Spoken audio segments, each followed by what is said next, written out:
Hey there, RezaieStrong followers. So today we're going to talk about accomplishing your goals and why this doesn't just happen. So the equation for success is really simple. It's the size of the goals we set for ourselves plus the amount or size of work that we do that equals the size of success. And I want to go through each of these two components of this equation. So let's start with the goals. So it's important to be specific. It gives you kind of a roadmap and it holds you accountable. So for example, I don't want to just lose 30 pounds. I want to lose 30 pounds in 30 days. The way I'm going to do that is I'm going to ensure that I do 30 minutes of activity 5 days of the week. I'm going to cut out such and such from my diet. I'm going to be specific because then I have a very specific roadmap to follow. It's important to also be challenging. Impossibility only exists in our minds, but when we do finally accomplish something that we thought we couldn't, it gives us that sense of accomplishment. And so set goals that you think are impossible, right? It's important to set goals that are challenging because if they're just mundane and simple, we kind of get bored. It just becomes noise. And so I think it's important to set lofty goals for yourself. Now, the biggest hurdles with setting goals is that one, we have to each take responsibility for the goals that we set.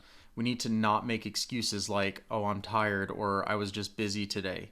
And to me, it boils down to priorities. If I really want to lose 30 pounds, like the example I used before, then that's going to become one of my biggest priorities. I'm going to always make sure that I schedule a time to do the things that I specifically set for myself, again, to hold myself accountable.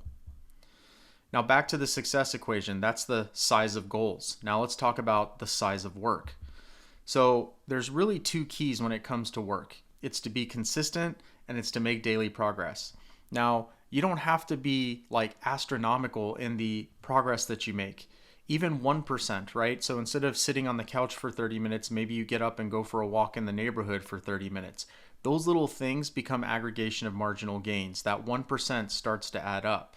And so it's more important to be consistent on more days than it is to do really big workouts on less days.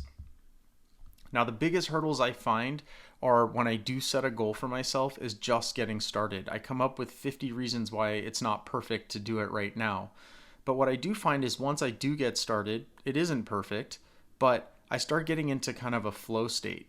And I do end up having some failures as I'm learning my way to get to that goal. But those failures become lessons, which then excites me even more and makes me want to achieve what it is I'm trying to achieve even more. So there you have it, the success equation. Achieving goals doesn't just happen. Size of your goals plus size of your work equals size of your success. We all have that Mount Everest we want to climb. What is yours?